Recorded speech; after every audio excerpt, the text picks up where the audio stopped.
I've made a number of speeches since my husband was killed 2 years ago, but writing this one has been one of the most challenging. It's because I'm not here to campaign, I'm not talking about justice or trying to get safer roads. I'm talking about remembrance, and it's a concept that I've really struggled with. I live here on the River Thames near Cookham with my son Seren, who's 4. When Seren was 2.5, his father, my husband Eddie, was killed on his way to work by a dangerous driver.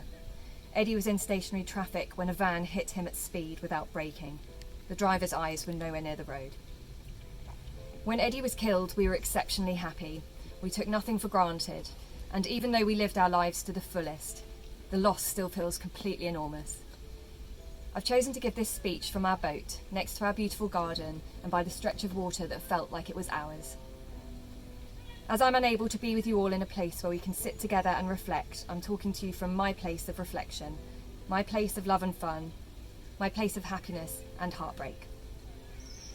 Occasions of remembrance are something that don't feel natural to me yet, and perhaps they never will. It feels as if they may require a certain amount of acceptance about what has happened, a level of being at peace that so few of us impacted by road death can ever really feel. It's hard to accept something while the feeling of disbelief that it's happened is still so strong. Multiple times in a week, I have to catch my breath and remember that Eddie is gone. 1 cup of coffee is made in the morning. 1 bike helmet is taken from the shed. 1 set of keys used from the drawer. My son recently started school, and while looking at him with such pride, I'm also thinking he has no dad. The two concepts are like magnets repelling each other. Having thought about this speech for some time, I realise that these moments that make us reach for that extra breath are in fact our acts of remembrance. We live in a permanent state of remembrance every day.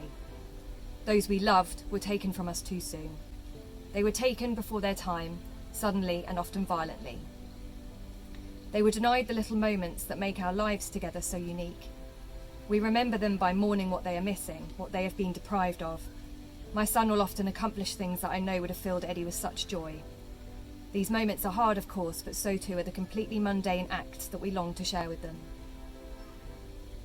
I would like to use this opportunity to acknowledge why an occasion like this, where we come together even online, united in our loss, is so important. Remembrance is hard for a reason, and one that we should feel proud of. The people that we lost were that important. Their lives made the biggest impact. They mattered. It's not about accepting that they are gone, but rather accepting that their lives made waves that keep on rolling. Their loss informs how we continue to live.